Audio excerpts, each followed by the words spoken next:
escuelas de medicina tradicional que han sobrevivido, ¿no? La del norte, que la conocemos, mucha tradición medicinal en el norte del Perú, especialmente de Piura hacia el sur, hasta Lima. La de los Andes y la medicina andino-amazónica, que es la que yo ejerzo, ¿no? De todas maneras, el lugar donde he nacido es una provincia que tiene, el mayor territorio es amazónico y hay otra parte del territorio que es andino. Entonces tenemos esa doble fuente de conocimiento que es la Amazonía y la zona andina, ¿no? Entonces, es una zona con fuerte tradición medicinal de ambas corrientes, y por otro lado, ahora se están descubriendo de que la Amazonía no estaba aislada, ¿no? Por ejemplo, hace poco hubo un descubrimiento del señor de Huari, que es cultura pre-inca Huari, en plena Amazonía del Cusco, ¿no? Entonces, la Amazonía se ha aislado con la conquista, ¿no? Pero antiguamente la coca, las hojas de coca, que tienen una función importantísima en nuestra cultura, las plumas, las chontas, una serie de recursos medicinales tienen un origen amazónico, ¿no? Y también la sal, por ejemplo, es vital para las culturas de la Amazonía. Entonces, antiguamente ha habido una permanente interacción entre estas dos corrientes culturales de la Amazonía y de la zona andina, ¿no? De todas maneras, voy a tratar de desarrollar el tema nuestro, que es una introducción sobre lo que es nuestro patrimonio medicinal ancestral, que hoy en día, como les decía, vuelvo a repetir, tiene respuesta a muchísimos problemas de salud de la población, no solo en el Perú, sino también a nivel de la humanidad, ¿no? Y básicamente, uno de los problemas de nuestra medicina tradicional, nuestra medicina ancestral, es que no tiene interlocutores, ¿no? Mayormente, por ejemplo, uno de los mejores médicos, maestros que tuve, era analfabeto. Yo le enseñé a firmar, digamos, ¿no? Por lo tanto, él tenía grandes conocimientos, pero no había tenido acceso ni siquiera a saber leer, ¿no? Algunos han llegado al tercero de primaria, ¿no? En el mejor de los casos, saben leer, pero no mucho más. Es una limitación. Obviamente, durante los siglos estoy seguro de que muchos de estos conocimientos se han perdido, pero hay conocimientos que se han mantenido de generación en generación y que actualmente se aplican, ¿no? Por ejemplo, en la Amazonía, nosotros sabemos que cuál es la situación de nuestro país, ¿no? Un país con dificultades económicas. Entonces los servicios de salud mayormente son muy carentes, especialmente en las zonas alejadas. Hablemos de la Amazonía, por ejemplo, es terrible. Entonces la población tiene mucho miedo de acudir a los hospitales porque son centros de contagio. Van por un problema y se mueren por otro, ¿no? Entonces la gente ha desarrollado como una fobia a los hospitales y entonces antes de recurrir a un hospital recurren a la medicina ancestral, ¿no? Entonces ayer les daba una explicación a un pequeño grupo aquí en esta casa y les decía que la primera función, o sea, el primer papel de la medicina actualmente que se ejerce en el Perú es para diagnosticarse, ¿no? Porque básicamente, por ejemplo, durante los miles de generaciones, cientos de generaciones, no se sabe en realidad exactamente cómo se ha desarrollado, desde cuándo, pero no hay estudios específicos sobre eso. En la selva las cosas no se mantienen, ¿no? El ciclo biológico es muy acelerado y todo se descompone, ¿no? Entonces, no hay muchas posibilidades de estudios arqueológicos, por ejemplo. Hay algunos con cerámica, este tipo de cosas, pero en lo que se refiere a la medicina, que son básicamente recursos de plantas medicinales, esto tiene un ciclo de descomposición muy rápido, ¿no? Entonces eso impide saber a ciencia cierta cuál es la antigüedad verdadera realmente de nuestra medicina. Porque actualmente, por ejemplo, si hablamos de Caral, ¿no? Caral está rompiendo todos los esquemas de las teorías sobre el hábitat del ser humano en América, ¿no? Porque es mucho más antiguo que las mismas teorías y hay una cultura desarrollada. Por lo tanto, este aspecto está bastante, digamos, en este momento no hay estudios que puedan verificar realmente su antigüedad. De todas maneras, dentro de toda la medicina ancestral hay algunas plantas que son consideradas plantas maestras y son utilizadas básicamente en el protocolo de esta medicina, ¿no? Entonces, en la medicina, por ejemplo, ancestral del norte del Perú, se utiliza el huachuma, ¿no? Que es una planta que se utiliza, por ejemplo, para diagnosticar los problemas de las personas, ¿no?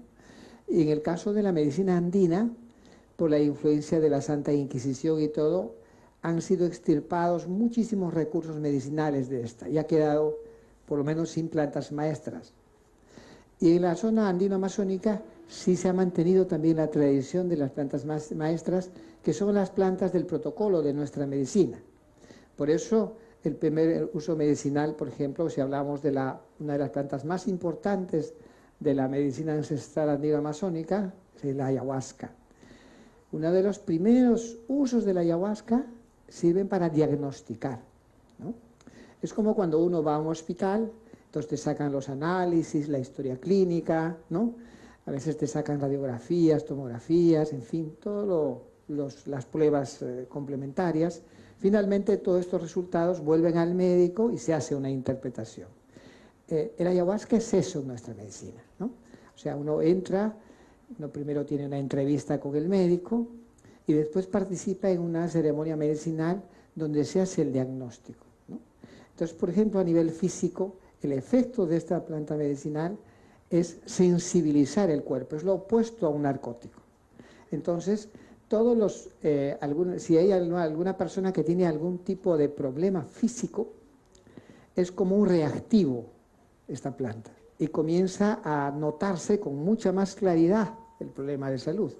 A veces problemas de salud que la persona aún no tiene síntomas. Por ejemplo, muchísimos casos que en una ceremonia comienzan a tener como pinchazos en los riñones, ¿no? Y hay presencia de cálculos, evidentemente, posteriormente se comprueba esto, pero que todavía no están en un tamaño que van a generar en este momento los cólicos, pero que, digamos, es un diagnóstico precoz, ¿no? Entonces, muchísimos problemas que la persona ni siquiera sospecha que tiene, a través de este sistema medicinal se diagnostica con mucha precisión. Ayer les contaba, por ejemplo, que en estas sesiones para diagnóstico, las tomografías, ¿no?, las resonancias, digamos, de nuestra medicina ancestral, consiste justamente en estas ceremonias donde uno puede viajar dentro del cuerpo, ver sus órganos, si hay algún tumor, por ejemplo, o algún cuerpo extraño o alguna inflamación en alguna parte del cuerpo. Al ingresar allí, es como si uno metiera estos aparatitos que son la endoscopía o la coloscopía, igualmente uno, al entrar en el cuerpo, uno va viendo todos estos contenidos y después obviamente son reconfirmados a través de los sistemas convencionales, ¿no? Pero de alguna manera este recurso es muy antiguo y actualmente tiene mucha vigencia todavía en una buena parte del Perú, ¿no? Inclusive actualmente ya en las ciudades, ¿no? Ha logrado, más bien tiene en este momento como una expansión que ha estado durante siglos solamente en la Amazonía y ahora otra vez está ingresando nuevamente al resto del país. De todas maneras, hay problemas, ¿no? A pesar de que el uso convencional todavía es vigente, hay problemas debido a que lamentablemente la medicina ancestral del Perú todavía está en manos de antropólogos, de novelistas, de gente que escribe cosas así, que está bien, ¿no?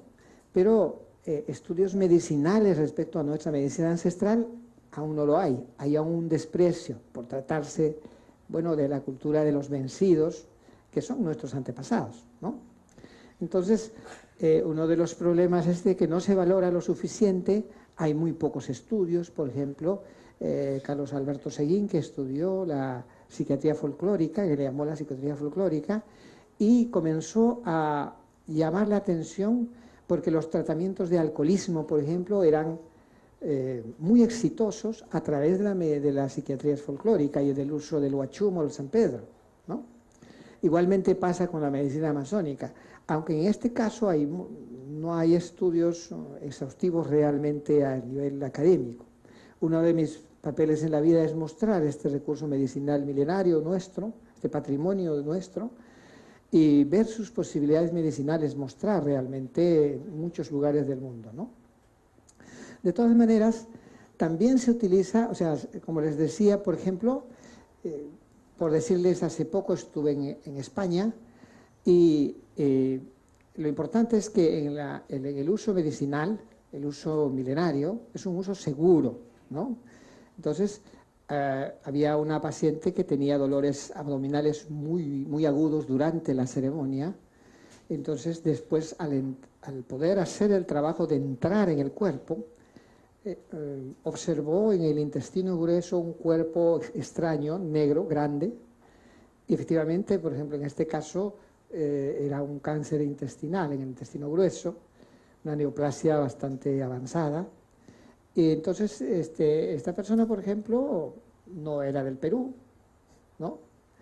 Y bueno, no tenía idea de nuestra medicina y sin embargo pudo hacerse un diagnóstico bastante fino de esa neoplasia, ¿no? Que luego, claro, el día siguiente pudo hacerse una coloscopía y realmente confirmar el diagnóstico, ¿no? Entonces, este es el primer uso medicinal que tenemos de nuestra medicina, ¿no? No hay equipamiento accesorio, esa es la base, ¿no? Y también se utiliza para tomar decisiones sobre diagnósticos medicinales, ¿no? Una vez, por ejemplo, que uno ya tiene el diagnóstico, uno va al hospital y se le confirma el diagnóstico, entonces el médico te dice esto hay que hacer inmediatamente, ¿no? Entonces, allá tenemos bastante desconfianza en realidad por todo lo que nos pasa a veces en los hospitales. Entonces, lo que hacemos es nuevamente tomar la medicina, participar en una ceremonia medicinal ancestral para ver si lo que nos dice es coincidente o no. En muchos casos es coincidente, pero a veces, cuando no lo es, buscamos otras opiniones, vemos otras alternativas hasta llegar a una conclusión para el tratamiento, ¿no? Entonces, básicamente, el primer uso medicinal es para diagnosticar, ¿no? Y también para perfilar tratamientos, ¿no? En estos perfilamientos terapéuticos nosotros encontramos una serie de recursos. No se excluye la medicina convencional, al contrario, sino también a veces hay algunas plantas medicinales que son muy buenas para determinados problemas de salud y uno en este trabajo ve este tipo de plantas y con la ayuda del médico ancestral uno él sabe cómo se llaman, etcétera, cuál es el uso y perfectamente se hace un tratamiento complementario también, ¿no? Entonces, este es un poco el primer uso que han desarrollado nuestros antepasados y es un uso bastante vigente hoy en día, por lo menos en el Perú, y hoy en día en muchos lugares, muchísimos lugares, ¿no? También se utiliza mucho a nivel psicológico, ¿no? Porque nuestra medicina ancestral es integradora, ¿no? No es como por especialidad como en la medicina convencional, que es importante que haya la especialización, pero a veces se pierde la unidad del ser humano, su característica peculiar. Nuestra medicina ancestral no ha perdido esto, ¿no? Entonces, por ejemplo, yo les decía que vamos a suponer que vienen dos pacientes con depresión y a las dos personas se atienden de formas totalmente diferentes, ¿no? A veces hasta opuestas y se recuperan, ¿no? No se les da el mismo tratamiento porque tienen el mismo síntoma, porque el síntoma es una manifestación que procede de una historia personal, ¿no? Entonces el sistema diagnóstico en nuestra medicina ancestral se llama el rastreo. El rastreo no es una comparación con la generalidad, de acuerdo a la sintomología que tienen, sino que uno va llegando a la historia personal del desequilibrio que ha tenido la persona, ¿no? Entonces, yo les contaba el caso de una paciente que tuve les contaba anoche que vino con un problema del hígado, ¿no? Entonces, en esta sesión de diagnóstico no le hacía efecto el tratamiento convencional en este caso. Entonces, al hacer la reconexión con su cuerpo y entrar a ver cómo estaba el hígado, esta persona no pudo quedarse en el órgano preciso, sino que continuó el viaje hasta la columna, ¿no? Y cuando llegó a la columna vertebral, tuvo una visión en realidad que es como un recuerdo, ¿no es cierto? Vio una niña comiendo pacay, ¿no? Sabemos lo que es el pacay, ¿no es cierto? Es como una chaucha, como una verdura de esas que comen en las ensaladas, que tienen como unas pepitas adentro, pero de este tamaño, que los niños en la selva, para nosotros son las golosinas, ¿no? Entonces esta niña estaba, pero abrir las vainas estas es difícil, entonces mayormente se abre con la boca, y al hacer esto, esta niña perdió el equilibrio y se cayó de varios metros, 2 o 3 metros de altura, cayó de espaldas, por supuesto que quedó desmayada, ¿no? Entonces, cuando vio el rostro, se dio cuenta que es ella de niña, ¿no? Entonces vio al tío, al hermano de la madre que venía a acudirle y le sacudió. O sea, tenía un problema de columna en realidad, ¿no? Tenía un traumatismo y el dolor era ficticio en este caso porque estaba constriñendo el nervio sensorial que inerva al hígado. Entonces, en este caso, a través de la medicina ancestral nuestra, se llegó realmente a un diagnóstico certero. Al día siguiente se le hizo la radiografía y se confirmó efectivamente la lesión que tenía. Entonces el tratamiento era totalmente, no era adecuado en este caso, ¿no? Afortunadamente no es lo general, hay más certeza también en la medicina convencional, ¿no? Sí, esto es un recurso más, no excluye todos los avances y desarrollos también de nuestra medicina convencional, nuestra medicina científica. De todas maneras, a nivel psicológico, por ejemplo, al hablarte de esta visión, que es en realidad un recuerdo, una de las cosas que están en todos los libros de psiquiatría es que la ayahuasca es un poderoso alucinógeno, ¿no? En realidad, el criterio de alucinación no corresponde a lo que es el efecto de la ayahuasca, porque una alucinación es propia de un proceso mórbido, donde la persona comienza a enloquecer, comienza a tener afloramiento de delirios y de alucinaciones. Pero en este caso, los contenidos que se ven son contenidos de la historia de la persona, ¿no? No corresponde a lo que es eso. Y por otro lado, las alucinaciones y los delirios van desordenando a la persona. Posteriormente a todos estos contenidos, la persona desarrolla a veces delirios de persecución según el tipo de caso. Pero, por ejemplo, después de una ceremonia medicinal en nuestra medicina ancestral, la persona termina más reordenada, más tranquila, más clara de su historia. No tiene nada que ver con los criterios de alucinación. El problema de nuestra medicina es pertenecer a una nación indígena, ¿no? Y este es el grave problema nuestro, ¿no? Por ejemplo, con los chinos no pasó eso. Hay menos prejuicio, entonces, claro, su medicina sí está a nivel mundial, pero la nuestra está cada vez más recluida a una cosa folclórica, ¿no? Lo cual es absolutamente injusto, en mi opinión. De todas maneras, el hecho de ver el cuerpo o de ver la historia de la persona, porque durante este tipo de trabajo se hace como una recapitulación también de la historia personal de algunas personas y se va liberando conflictos, bloqueos emocionales de distinto tipo en este nivel. Porque uno de los problemas, por ejemplo, a nivel psicológico para nosotros, para la medicina ancestral, es que lo que produce es el caos, el desorden de los tiempos, le llamamos. Entonces una persona a veces está demasiado ensimismada en el pasado o a veces soñando en el futuro, entonces ahí tiene que haber un reordenamiento, un alineamiento que consiste en recuperar, rescatar su historia, su relación con los ancestros, con su cultura, con su identidad cultural y espiritual. Y eso permite que la persona se libere de las trabas del pasado y que se sienta con fortaleza en el presente para el futuro. Entonces ese es el trabajo que se hace, ¿no? En una alucinación lo que se produce es un desorden mayor de la personalidad. En este caso, nosotros sabemos que no es lo que ocurre, entonces requiere de un estudio más preciso. En el uso medicinal es bastante seguro esto, ¿no? Sabemos que el mal uso tiene sus peligros, pero eso pasa con todas las medicinas. Si uno empieza a jugar con un medicamento que te dio el médico y te tomas un frasco, eso es un suicidio. Y este tipo de medicina también puede tener sus riesgos en el mal uso. Pero el uso medicinal es un uso que se ha ido desarrollando en miles de años y que está bastante seguro en realidad, ¿no? Por ejemplo, si hubiera riesgos de que este recurso medicinal generara psicosis, este tipo de cosas, las comunidades nativas nuestras, donde se usa hace miles de años, estaría lleno de pacientes psicotizados. Y exactamente es lo opuesto. Los índices menores de psicosis del país están en estas zonas, ¿no? Esa es la realidad. Hay menores índices de depresión. Personalmente no creo que haya problemas de anorgasmia, estas cosas en muchos, en porcentaje significativo. Me parece que son comunidades bastante sanas, ¿no?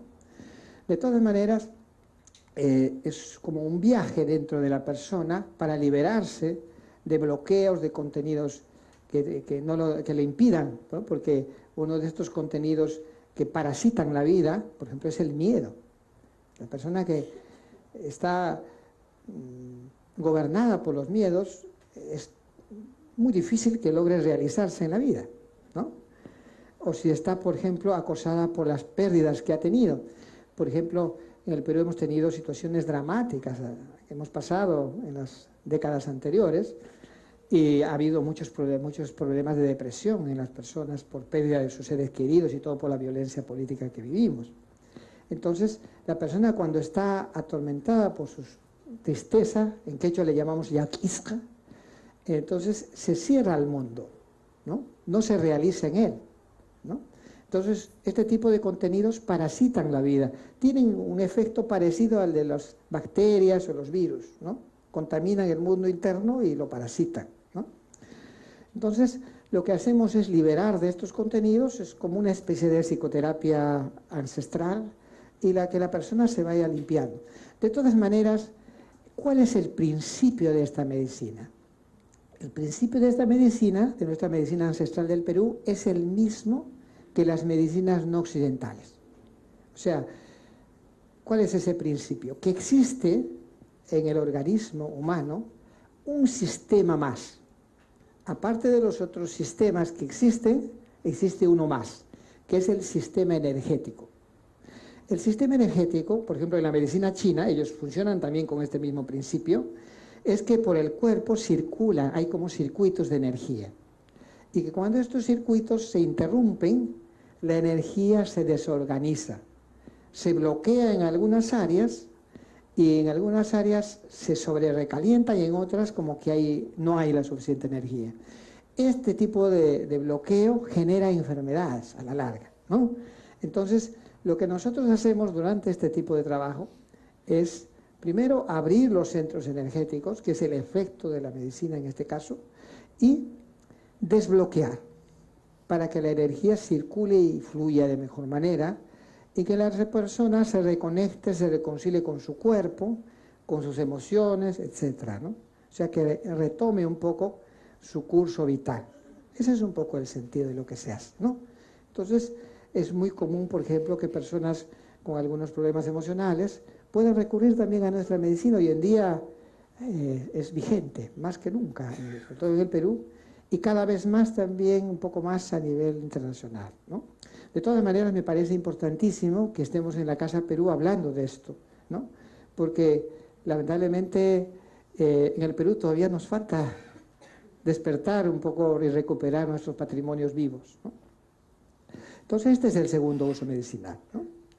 El tercer uso medicinal es muy interesante porque también para nuestra medicina ancestral el entorno vital de la persona está incluido en su salud, ¿no? Entonces, por ejemplo, en todos los momentos de cambio que tenemos los seres humanos, las personas, recurrimos a esta medicina. Por ejemplo, cuando un joven nativo o mestizo termina su secundaria, toma esta medicina para ver qué va a hacer en la vida, porque es un momento de mucha presión para los jóvenes, mucha confusión. Después, por ejemplo, vamos a suponer que una persona está enamorada y que se piensan ir a vivir juntos, pero de repente un poco rápidamente, apresuradamente. Entonces se toma la medicina para ver si es una buena idea o no hacerlo. O sea, para que la persona no se caliente la cabeza y tome la decisión así con urgencia, sino que sepa que realmente detrás de esto hay una mayor, implican muchas más cosas, ¿no? Igualmente, por ejemplo, cuando una relación de pareja está en crisis, entonces están pensando en la separación, se toma también para ver si algo se puede hacer para salvar la relación, ¿no? Antes de, por ejemplo, de emigrar o de dejar un trabajo, de empezar otro proyecto, muchas personas, por ejemplo, sobre todo en Europa, pero en Perú siempre, han tomado la decisión de cerrar o no sus negocios, ¿no? Con la crisis europea, es una ceremonia de este tipo, ¿no? Entonces, digamos que en todos los momentos de cambio de la vida, también se utiliza, pero no es que yo les voy a decir ahora haz esto o haz el otro, ¿no? Sino cada persona te reconecta cuando te desbloqueas, puedes tener acceso a tu propia fuente de energía que te aclare, que te ilumine un poco el camino y que te ayude en tomar decisiones, ¿no?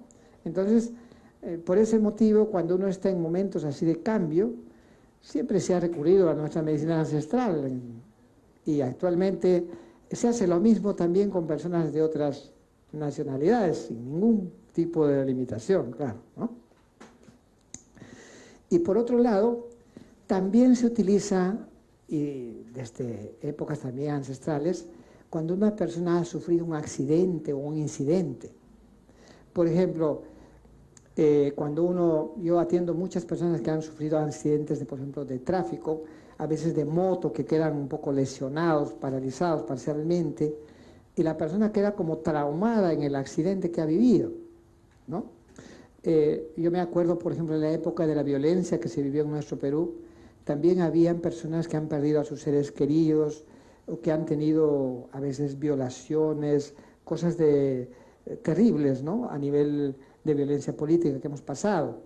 Y la persona queda como detenida en esas situaciones traumáticas vividas. Actualmente, por ejemplo, viajo a Colombia porque hay muchos casos de este tipo y también la persona queda como parasitada por la situación vivida, ¿no?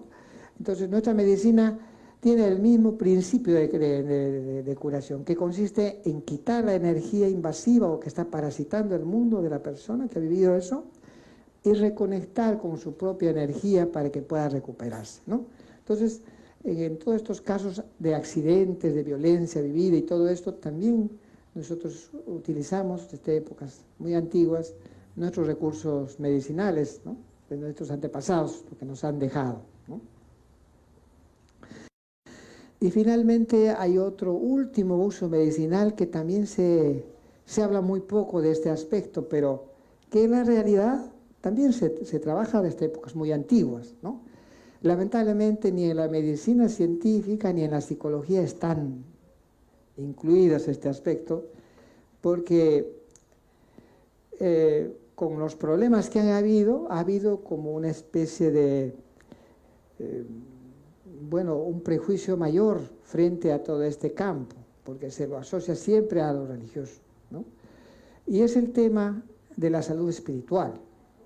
Para nosotros la salud espiritual es parte de la salud integral, ¿no?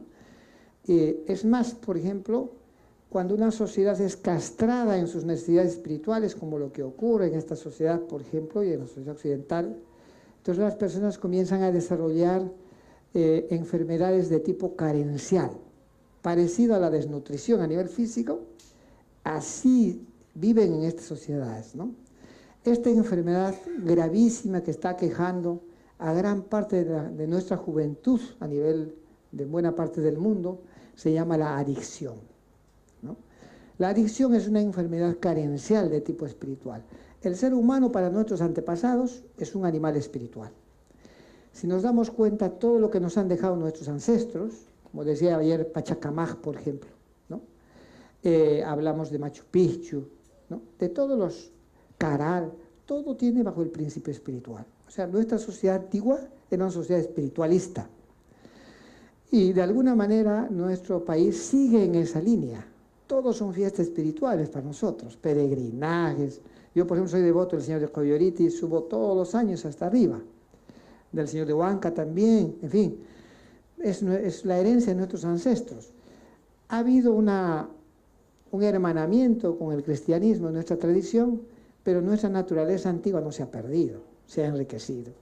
Entonces, nosotros también ayudamos en los problemas de salud espiritual de las personas, por ejemplo, adictas.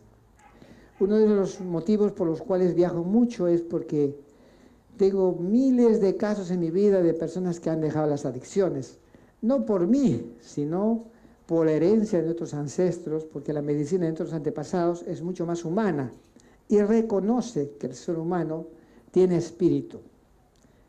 Como lo sabían desde los habitantes de la prehistoria, tenían rituales de partida al más allá, por ejemplo, el hombre prehistórico en las cavernas.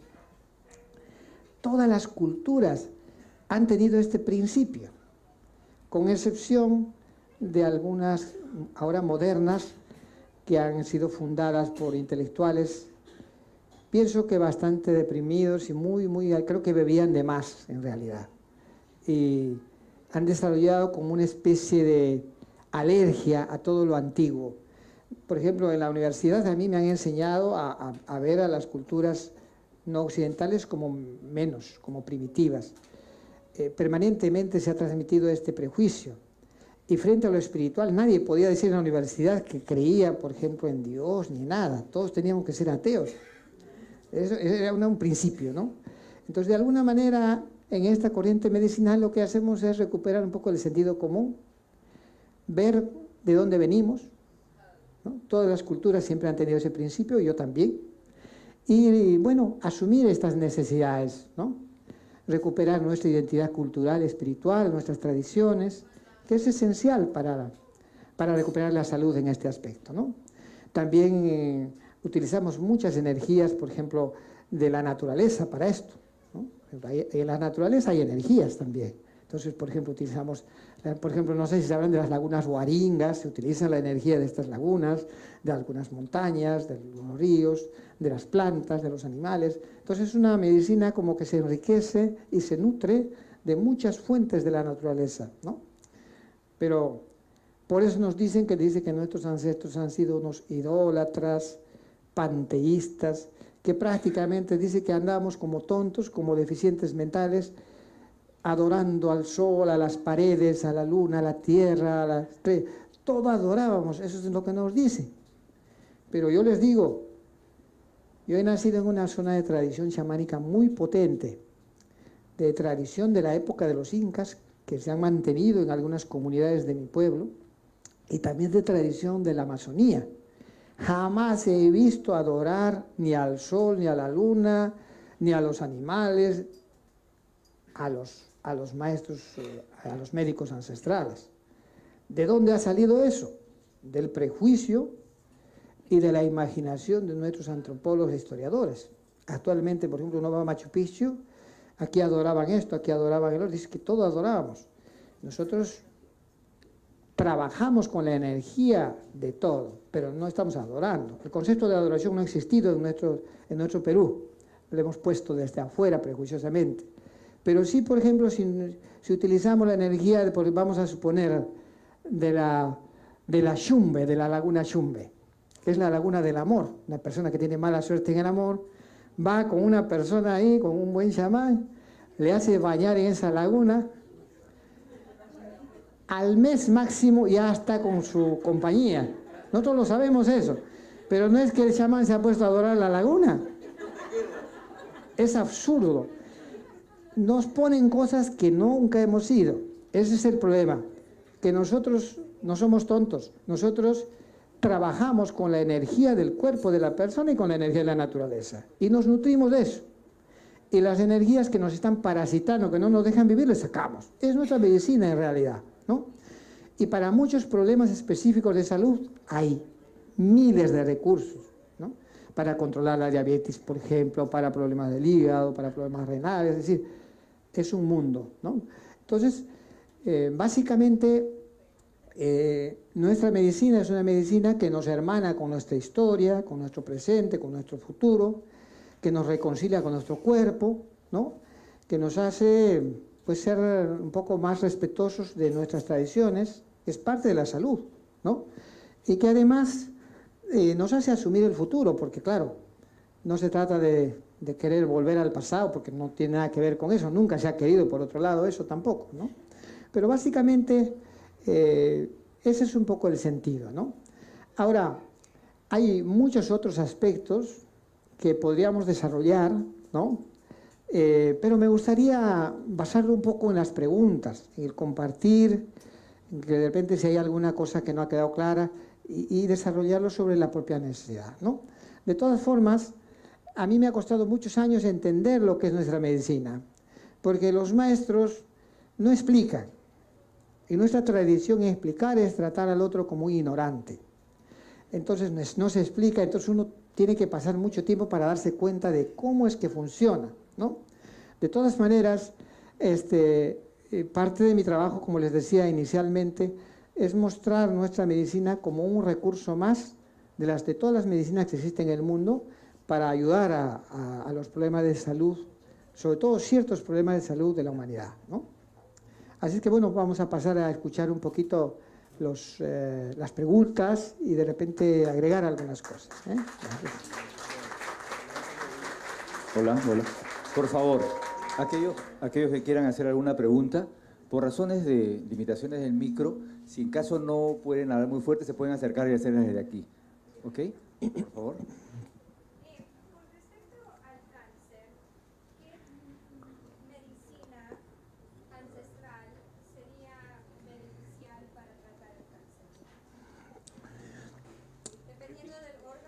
Claro, claro. Aquí, por ejemplo, sí, ella dice que frente a los problemas neoplásicos de cáncer, ¿qué tipo de alternativas medicinales existen en nuestra medicina ancestral, ¿no? Nosotros sabemos, por ejemplo, actualmente hay una serie de estudios psicológicos sobre algunos rasgos de personalidad que tienden a desarrollar tumores. Evidentemente hay un factor hereditario también en muchas neoplasias, pero también hay factores de cómo la persona vive. Mayormente la persona que desarrolla cáncer es una persona muy sufriente. Tiene algunos rasgos así de ser un poco hermético en sus emociones, etc. Y hay una serie de factores que también de tipo psicológico que influyen en el proceso, ¿no? Entonces, primeramente, lo que nosotros hacemos es, desde nuestra medicina, la neoplasia existe, pero es única, ¿no? Entonces hacemos un diagnóstico por rastreo de lo que la persona tiene. Rastreo se llama, rastrear. ¿Cómo? Rastrear es ver qué factores han influido en la generación de este problema. ¿Me entiende? Por lo general hay mucho sufrimiento, mucha tristeza, dolor. Y también hay un hermetismo para soportar eso en la persona. Y hay hábitos inadecuados de alimentación. Hay muchas cosas que se van sumando y aparte hay una cuestión hereditaria. Entonces lo que nosotros hacemos es, al hacer el seguimiento, ver qué cosas están influyendo en este problema, ¿no? Y por otro lado, cuando ya hacemos el diagnóstico del problema, vemos si hay recursos naturales todavía que puedan contribuir o si la persona requiere un tratamiento más agresivo. Y eso, cuando uno se reconecta con su cuerpo, obtiene la respuesta muy claramente, ¿no? Incluso personas, por ejemplo, que tienen una idea contraria a la medicina científica, cuando toman la medicina, tienen el cáncer, ¿no? Toman la medicina y ven el cáncer que tienen, de ahí mismo, de su propio cuerpo, le sale lo que tiene que hacer. Y a veces lo que sale es lo que no quiere escuchar. O sea, el cuerpo no engaña, decimos nosotros, ¿no? Entonces, evidentemente hay una serie de plantas medicinales que contribuyen a la prevención y en el tratamiento complementario por lo general, salvo que el problema está en sus inicios y a veces hay en algunos casos donde se hace un tratamiento alternativo. Pero por lo general el problema ya está desarrollado y requiere de un tratamiento conjunto. Por ejemplo, hay plantas medicinales maravillosas para neutralizar el efecto colateral del tratamiento agresivo para el cáncer, ¿no? Por otro lado, al paciente se le quita el estrés, se le quita el miedo a morir, se reúne todas sus energías para que combata la enfermedad activamente, se cambia sus hábitos alimenticios, en fin, se toman muchas medidas complementarias que hacen que el tratamiento tenga más éxito. O sea, al hacer el rastreo, se trae en el tratamiento una serie de contenidos complementarios muy importantes para que el caso se recupere. Porque, por ejemplo, en el tratamiento convencional de las neoplasias, es un tratamiento muy agresivo. Se tira las defensas abajo del cuerpo. Pero encima, si el paciente tiene estrés, tiene miedo de morir, esto genera cortisol y esto mata los glóbulos blancos. O sea, las defensas se van mucho más abajo, ¿no? Y a una persona que no está abierta a la medicina alternativa, ¿una superstición? Bueno, sabemos que no se le puede obligar a nadie, ¿no? Esto tiene que ser algo claro. Pero de todas maneras no debe estar en oposición la medicina científica con las medicinas complementarias, porque dan un apoyo complementario que hacen que el tratamiento funcione mejor. Yo creo que el futuro es eso, ¿no? El futuro es que no haya esta cuestión sectaria, sino que se pueda recuperar. Por ejemplo, en el tratamiento de medicina ancestral del Perú, de las adicciones, hay más de un 90% de éxito. En el tratamiento, por ejemplo, que se da convencionalmente, ¿no?, hay un 40% de éxito. En el mejor de los casos, manejando un poco estadísticas, ¿eh? Entonces, evidentemente, había que revisar qué es lo que pasa, ¿no? ¿Por qué tiene tanto éxito? Y si se puede incorporar en los tratamientos convencionales, es la idea, ¿no? Ahora, tiene que haber esa amplitud. Pero de todas maneras, cuando una persona no está abierta, pues lamentablemente, ¿qué se puede hacer, no?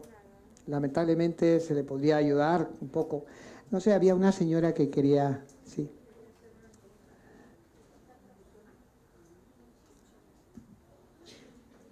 Sí, quería hacer una pregunta. Usted dijo que la huachuma y la ayahuasca sirven para diagnosticar. Sí. ¿También la usan para curar al paciente o solamente? Sí, ¿Y qué tipo de plantas usarían para la curación?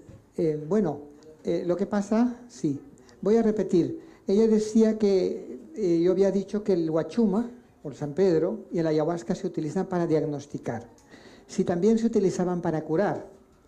Evidentemente, al decirles que estas dos plantas son plantas del protocolo de esta medicina, de estas escuelas de medicina tradicional del Perú, sirven para diagnosticar y además para perfilar tratamientos. ¿Cómo? Son efectos diferentes. Mayormente, por ejemplo, el huachuma o San Pedro se utiliza para problemas de la relación de la persona con su entorno, ¿no? Por decirles, una paciente que murió el padre y estaban perdiendo sus bienes, ¿no? Entonces un trabajo con San Pedro revirtió, ya no le quitaron sus bienes, cosas de este tipo, ¿no? Cosas más concretas, ¿no? Trabajan muy bien los maestros sanpedreros en Perú en temas de este tipo. O sea que sí hay una solución, hay una perfilación de una solución. Lo importante es que además había hablado de que te daba una perspectiva de qué tipo de tratamiento es el indicado, ¿no? Por ejemplo, en este caso que les contaba, una persona que tiene un cáncer en el seno, un tipo de neoplasia muy agresiva en el seno, y ella es contraria al tratamiento convencional. Entonces viene a la ceremonia y me dice, yo quiero tener un tratamiento alternativo. Yo le digo, entonces esto es una trampa, usted ya tiene la respuesta. Usted ya está prejuiciosamente decidiéndolo. Y yo, no tiene nada que hacer aquí, le dije. Pero si quiere usted mirar lo que tiene, en el mismo órgano que tiene, y mirar qué es lo conveniente, bueno, podríamos hacer algo, le digo, ¿no? Pero tal vez no le va a gustar lo que va a ver. Podría no gustarle, le digo, ¿no? Entonces esta persona acepta y cuando entra en contacto con el tumor que tiene en el seno, lo que ve es lo que no quiere ver. Ve jeringas, rayos, bisturí, o sea, ve todo lo que no quiere ver, ¿no? Entonces, en nuestra medicina sí le está dando un alcance del tipo de... En este caso, por ejemplo, la respuesta de lo que le dijo el oncólogo es exacto lo que tenía que hacerse, ¿no? Entonces, no es una medicina dogmática nuestra. Nosotros nunca hemos sido dogmáticos en este sentido. Es una medicina abierta. Entonces, uno, al ver, al reconectarte con el cuerpo, te da ciertos alcances del tipo de tratamiento que necesitas. Y esos muchas veces son coincidentes con lo que el médico científico te prescribe. En otros casos no, también, claro, ¿no? Sí. Sí.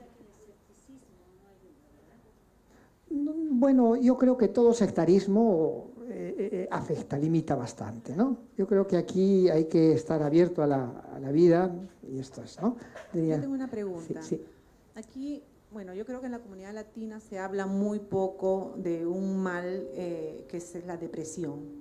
Claro. Muchas veces nosotros no lo aceptamos, no lo tenemos como una enfermedad, simplemente Claro. lo tenemos como un problema emocional.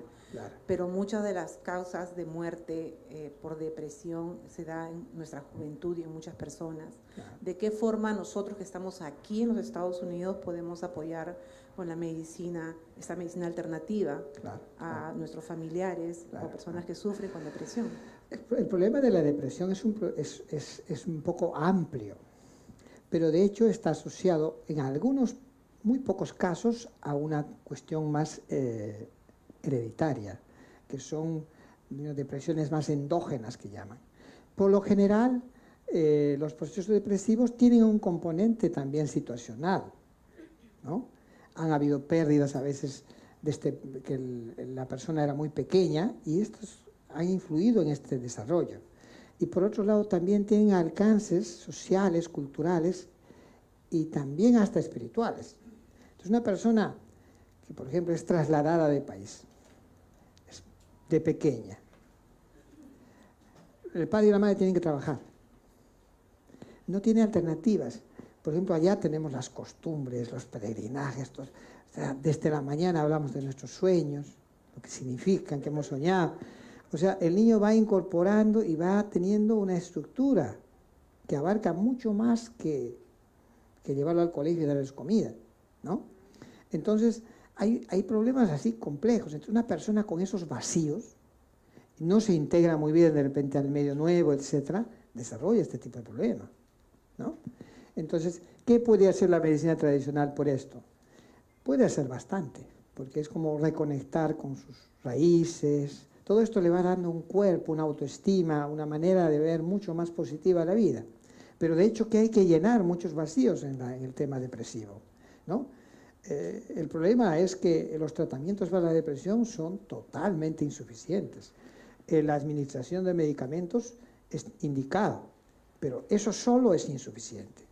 Tiene que llenarse muchos otros aspectos de los vacíos que tiene la persona para que estos tratamientos sean mucho más humanos y más de acuerdo a la naturaleza del problema, que tiene varios componentes, ¿no?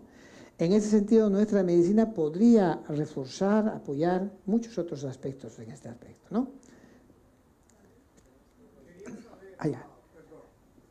Quería saber si la persona no está enferma, usted está diciendo que las energías pueden causar problemas.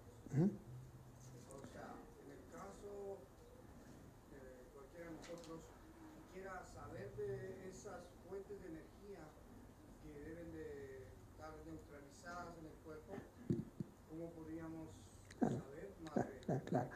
En el caso del uso de nuestra medicina, por ejemplo, nosotros no hacemos una distinción, o sea, como que hay dos capítulos, ¿no? Para nosotros la salud es un tema de desarrollo. En cambio, la enfermedad es un tema para recuperar el equilibrio de la persona, que lo permita luego desarrollarse.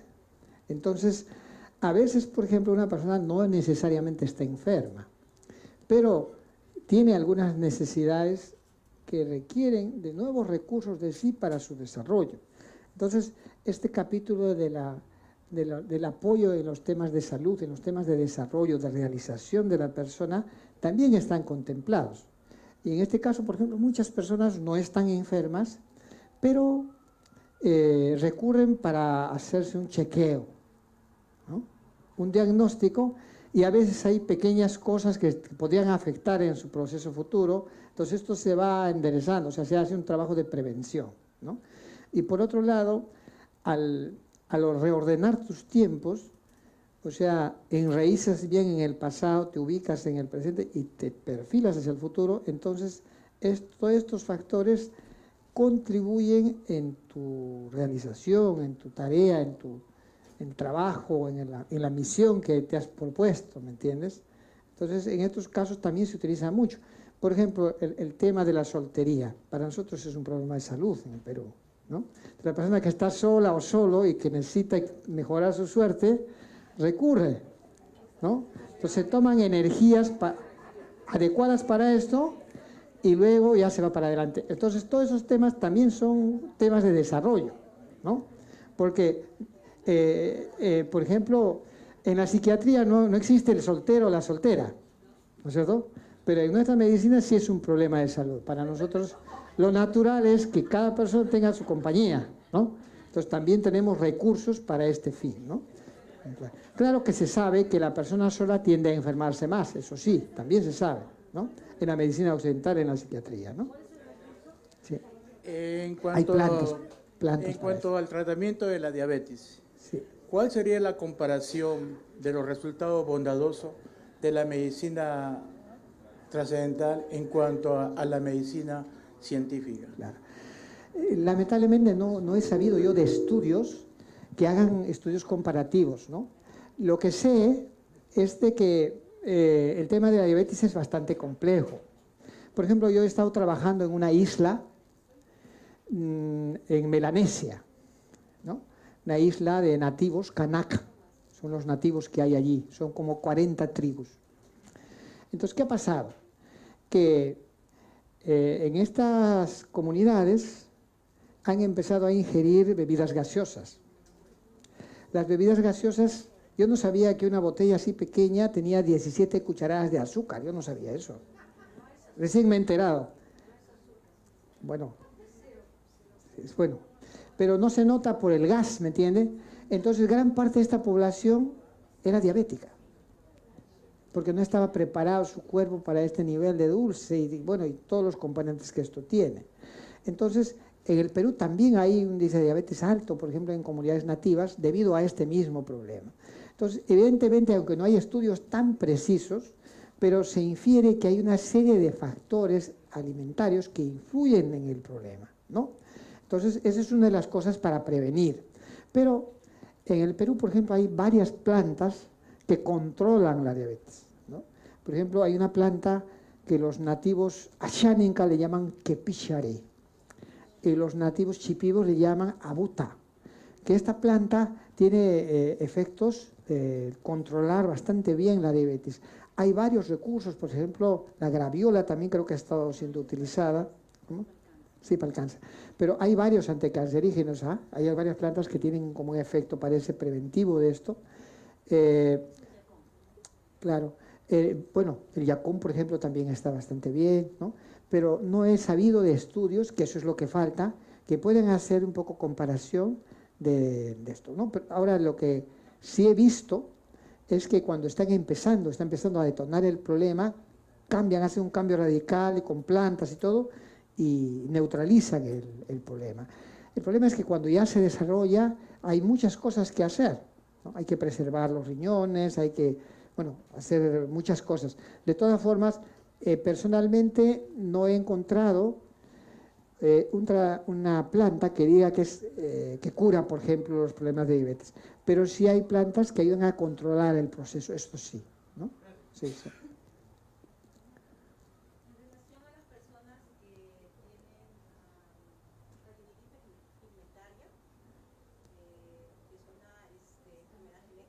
Ajá.